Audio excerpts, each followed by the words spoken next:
Be me. My name is Helen. I'm almost 60 years old. I'm not the kind of person who uses sites like this. My world has always been one of community meetings, printed newsletters, and phone calls. But the world I knew is gone, and I don't know where else to turn to tell this story. I need to write it down, to put it out there, so I can try to understand it myself. This all started a few months ago, on a Tuesday, I think. I was sitting at my kitchen table, staring at a stack of papers I'd printed out. They were bank statements, my daughter's bank statements. And as I looked at the numbers, I felt this cold, heavy feeling in my chest. It was the feeling of watching something you built over a lifetime get systematically dismantled and set on fire. To understand, you have to know who I was, who I still thought I was until recently. In the 80s, I was what you'd call an activist. Not the kind you see today, just shouting into a camera. We organized. I spent a rainy autumn marching with my fellow paralegals and legal secretaries, demanding our firm give us the same pay as the men doing comparable work. I remember the feeling of the cold rain on my face and the warmth of the woman next to me sharing her thermos of coffee. We weren't angry for the sake of it. We were angry because we saw an injustice and we wanted to fix it. We believed in fairness. We weren't anti-man. We were pro-woman. There's a difference. We fought for the right to be seen as equals. In the office, at home, in the eyes of the law. We wanted a seat at the table, not to flip the table over. My ex-husband, Chloe's father, marched with me on more than one occasion. We were partners. Our eventual divorce had nothing to do with our ideals, just the usual story of two people growing apart. I poured all those beliefs into my daughter, Chloe. I raised her to be strong, independent, and self-reliant. I taught her that her value wasn't tied to a man's approval or his income. I wanted her to be able to stand on her own 2 feet, to build a life for herself on her own terms. I thought I was giving her armor. I didn't realize I was giving her a weapon. Chloe was always bright. In school, she was sharp, quick-witted, and popular. She had this way of making people listen to her. She could be incredibly persuasive. I was so proud. I saw the future in her, a woman who would never have to put up with the nonsense my generation did. The first signs of change started when she went off to college. It was a good school, and she was studying sociology and communications. We'd talk on the phone, and she'd use words and phrases I recognized, but the meaning felt different. She talked about patriarchy and empowerment, but it sounded less like a call for justice and more like a business plan. I remember one conversation in particular. She was telling me about a class project where they analyzed advertising. I told her about how we used to protest companies that used degrading images of women to sell products. She laughed. Not a mean laugh, just a dismissive one. She said that was an old way of thinking. The new way wasn't to protest the male gaze, but to seize control of it and monetize it. She called it reclaiming her power by turning the system back on itself. It sounded clever, I guess, like something a professor would say, but it left me feeling uneasy. It sounded so cynical. After graduation, she got her own place in the city. It was a nice apartment, nicer than I could afford at her age. She told me she was a freelance social media consultant and an online content creator. It was all very vague. I was just happy she was independent and successful. When I'd ask for details, she'd talk about building her brand, engagement metrics, and leveraging her online presence. It was a language I didn't really understand, but it sounded professional. The gifts started coming. An expensive purse for my birthday, a high-end coffee machine for Christmas. I'd ask her, "Chloe, you shouldn't be spending this much money on me." She'd just smile and say her business was doing really well. She was a CEO of her own life, she said. I was proud, but a little voice in the back of my head was getting louder. Something felt off. There was a coldness to her success, a transactional quality that I couldn't put my finger on. The day it all came crashing down was a weekend she came to visit. It was maybe late spring. The flowers were out. She seemed a bit stressed, constantly on her phone, typing furiously. She had to take a few work calls in her old bedroom. Sunday morning, she went out for a run. She left her laptop open on the dining room table. I was just clearing away the breakfast dishes when the screen lit up with a notification. I wasn't trying to snoop, I swear. My intention was just to close the lid. But my eyes caught the screen. It wasn't a social media page. It was a spreadsheet. I've been a legal secretary and office manager my whole life. I know my way around a spreadsheet. This one was meticulously organized. There were columns for names, or rather usernames. Kevin_78, Mike P_dev, Lonely Architect. Next to them were columns for monthly tribute, tier level, and payment method. The numbers were staggering, hundreds, in some cases thousands, of dollars per month. But it was the last column that made my blood run cold. It was labeled Psychological Profile and Vulnerabilities. I leaned closer. My hands were shaking. I read the entries. For Kevin_78, extreme loneliness. Recently divorced, wife cheated. Low self-esteem, craves female validation. Responds well to good boy praise. Weakness, his dog Buster. Mention Buster to build rapport. For Mike P_dev, nice guy complex. Believes he's unappreciated. Hates corporate culture. Responds to anti-establishment. And you're not like the other guy's narratives. Weakness, intellectual insecurity. Compliment his big brain. It went on and on. Dozens of men, each one dissected and cataloged not as a person, but as a collection of weaknesses to be exploited. It was a predator's playbook. I felt dizzy. I had to sit down. I used the trackpad to look around the desktop. There were folders. One was called GFE Scripts. I opened it. It was full of documents with titles like Caring GF Conversation Tier 3, Argument and Makeup Script Tier 4, and Future Pacing Conversation, Vegas Trip. They were word-for-word scripts for her to perform, to create a completely fake sense of intimacy and connection. Another folder was Tribute Incentives. It detailed what each man would unlock at different payment levels. $100 a month got you a personalized good morning text. $500 got you a weekly emotional check-in call. For $2,000, she would pretend to be your girlfriend online, commenting on your posts and defending you in arguments. This wasn't content creation. This was a sophisticated emotional manipulation scheme designed to prey on lonely and vulnerable men. The empowerment she talked about was the power to drain a man's bank account by selling him a fantasy. I must have sat there for an hour, just clicking through files, each one making me feel sicker than the last. The sheer scale of it, the cold, calculated cruelty. These weren't just usernames on a screen. They were people. People with jobs, families, and feelings. And my daughter was treating them like oil wells to be pumped dry.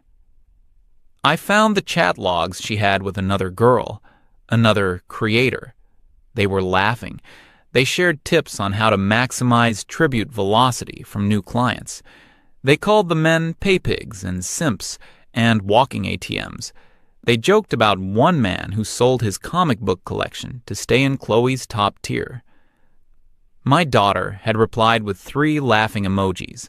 The woman I raised, the girl I taught to fight for justice and respect, was laughing at someone's desperation. When Chloe got back from her run, flushed and happy, she found me at the table. She saw the laptop screen and her smile vanished. For a second, just a second, I saw a flash of panic in her eyes. Then it was gone, replaced by a calm, hard mask. She didn't say anything. She just walked over, closed the laptop lid slowly, and sat down opposite me. I didn't know what to say. I started with, "Chloe, What is this? She took a deep breath. It's my business, Mom. This isn't a business, I said, my voice trembling. This is cruel. You're lying to these people. You're taking advantage of them. And that's when she gave me the speech. It was smooth, rehearsed, like she'd been practicing it in her head for years. She told me it was no different than any other business. She was providing a service, and her clients were willing customers. She said they were all adults who were making their own choices. I tried to argue. I told her about the men I'd helped over the years at the women's shelter. The good ones, the husbands and fathers who were victims of circumstance, who were just trying their best. I told her that equality means seeing the humanity in everyone, not just using their weaknesses against them. She just shook her head. You don't get it, Mom. The world isn't fair. You fought for your little slice of fairness, and what did it get you? A part-time job at a nonprofit and a tiny apartment. I'm playing the game as it's played now. Men have held all the power for centuries. Financial power, social power. Now the tables are turning. I'm just using the tools available to me. It's empowerment. Empowerment? I was almost shouting now. How is it empowering to build your success on someone else's pain, on the loneliness of a man who just wants someone to talk to about his dog? She looked at me, and her eyes were completely cold. It was like looking at a stranger. That's his problem, not mine. If he's willing to pay for a fantasy because his real life is empty, that's a market opportunity. I'm a businesswoman. I'm capitalizing on a market inefficiency. You should be proud. I wasn't proud. I was horrified. The ideals I had spent my life fighting for, respect, dignity, equality, she was using them as buzzwords to justify a business model that was based on the complete absence of all three. She had taken the language of liberation and turned it into the language of exploitation. The conversation ended there. There was nothing left to say. A huge, silent chasm had opened up between us right there at the dining room table. She packed her bag and left a few hours later. The hug she gave me at the door was brief and stiff. For days I couldn't function. I felt like a failure, not just as a mother, but as a feminist, as a believer in the cause I had dedicated my life to. I looked at the old photos on my mantelpiece. Me at a protest, me with my friends from the shelter, a smiling Chloe in her graduation gown. It all felt like a lie. I realized I couldn't just let it go. I had to understand. I had to see the other side of this, the human cost of Chloe's business. I remembered the name from the spreadsheet, the biggest name, the one with the most detailed notes. Kevin_78. I had to find him. I had to see the man my daughter was methodically breaking. Finding him was disturbingly easy. I just typed the username into a search engine. His profile on a popular photo-sharing site popped up immediately. The profile picture was of him, a man in his late 30s, I'd guess, with a friendly, slightly shy smile. He was standing on a hiking trail, and a happy-looking golden retriever was sitting at his feet. Buster, I presumed. I spent the next hour scrolling through his life. It was all there, laid out in public, photos of his dog, posts about his struggles learning a new coding language for his job, pictures of meals he cooked for himself, looking a little lonely on a plate for one. He shared articles about science and technology. He never posted anything angry or political. He just seemed like a quiet, decent, and profoundly lonely man. And woven through it all were Chloe's posts. He shared everything she put online, her selfies, her little video clips, her rambling thoughts on pop culture. He would add captions like, "Such an inspiring voice for modern women," or, "Chloe is one of the few people who really gets it." He would comment on her photos with messages of support and encouragement. It was obvious he wasn't just a fan. He was in love with the idea of her. He genuinely believed he had a special connection with the person she was pretending to be. I saw a post from a few months back. It was a picture of a classic, restored muscle car. The caption was full of pride. He wrote about how he and his dad had spent years working on it before his dad passed away. It was his prized possession. Seeing his face, seeing his life, made the spreadsheets feel 1,000 times worse. This wasn't a faceless client in a business transaction. This was a real person with a history and feelings. My daughter was systematically draining the life and resources out of this man, and he was thanking her for it. He thought he was supporting an artist, an entrepreneur. He had no idea he was the mark in a long con. I felt this desperate need to talk to someone who might understand. Not a therapist, but someone who was there with me, back in the beginning. I called Judith. Judith and I had known each other for 40 years. We met stuffing envelopes for a political campaign in our early 20s. She became a lawyer, a fierce one, specializing in family law. We'd seen each other through marriages, divorces, and raising our kids. If anyone understood the ideals we fought for, it was her. We met for coffee at a little place we used to go to. I told her everything. I didn't hold back. I told her about the OnlyFans, the spreadsheets, the scripts, the manipulation. I told her about Kevin and his dog. When I finished, I felt exhausted and ashamed, like I was confessing my daughter's sins as my own. Judith just listened, stirring her coffee slowly. She wasn't shocked. That was the most terrifying part. She just looked tired. When I was done, she put her spoon down and looked me straight in the eye. She said that she sees this every single day in her practice. Not the online part, maybe, but the sentiment behind it. She told me about the young women in divorce proceedings who openly state they see marriage as a financial stepping stone.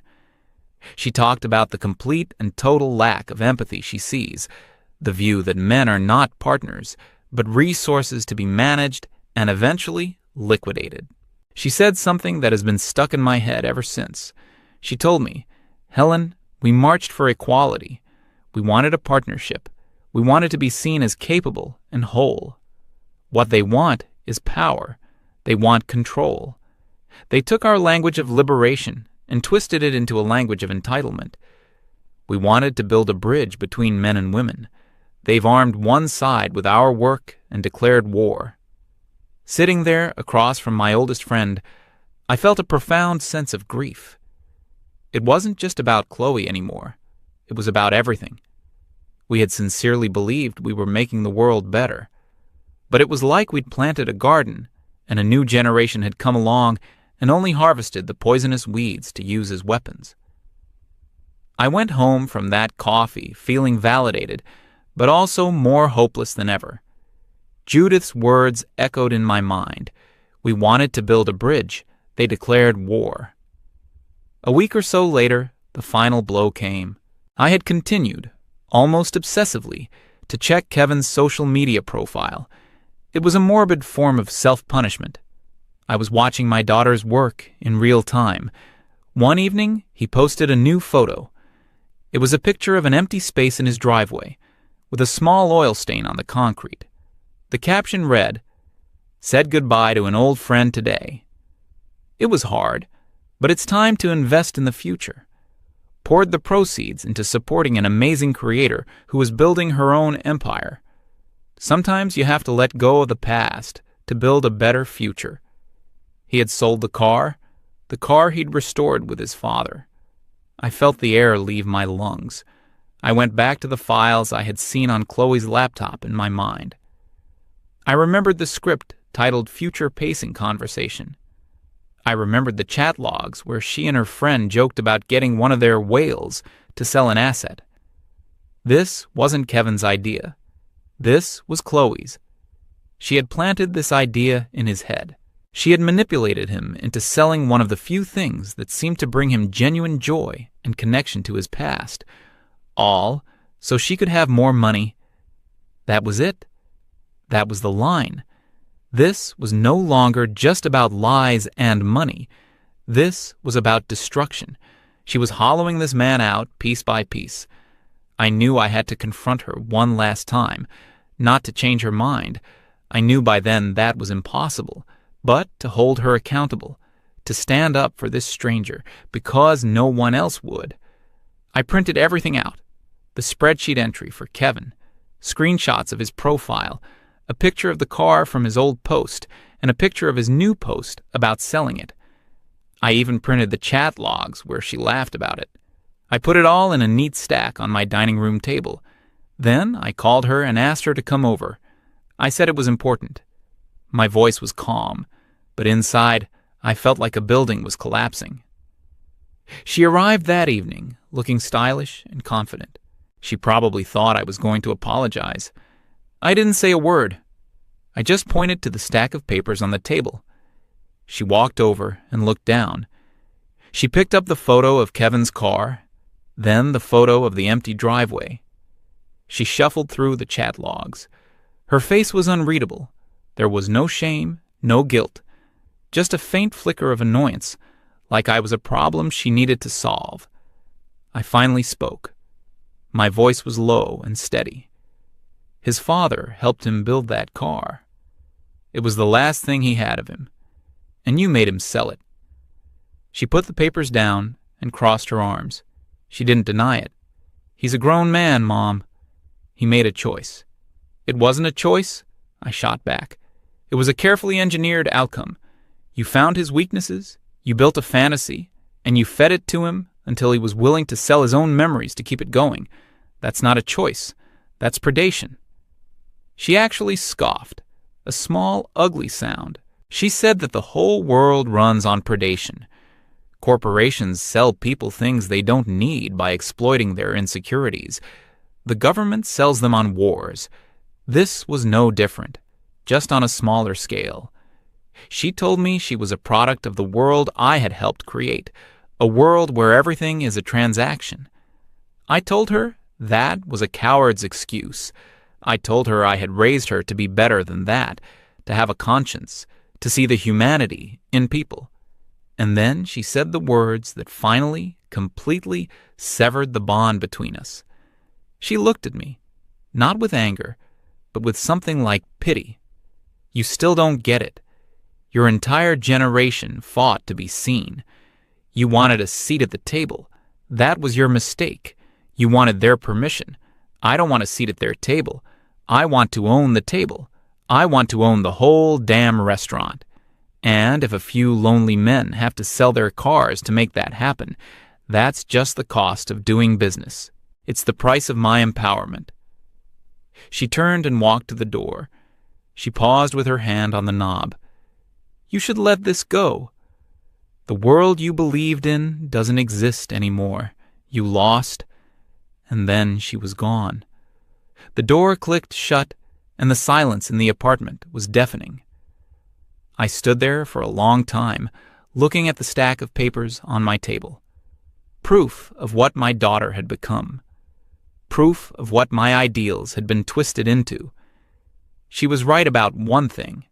I had lost. We all had. We fought for a world of equals, and we got a world of predators and prey, just with new justifications. We wanted to free women from being seen as objects, only to watch our own daughters learn to see men as objects, objects to be used, manipulated, and discarded. I can't change her. I can't undo the damage she's done to Kevin and who knows how many others. All I can do is tell the story. So here I am, typing this out to strangers on the internet, because I need someone to know that this new feminism, this cold, transactional, cruel ideology that my daughter espouses, it's not what we fought for. It's the furthest thing from it. I fought for women to have a voice. I never thought they'd use it to lie so beautifully.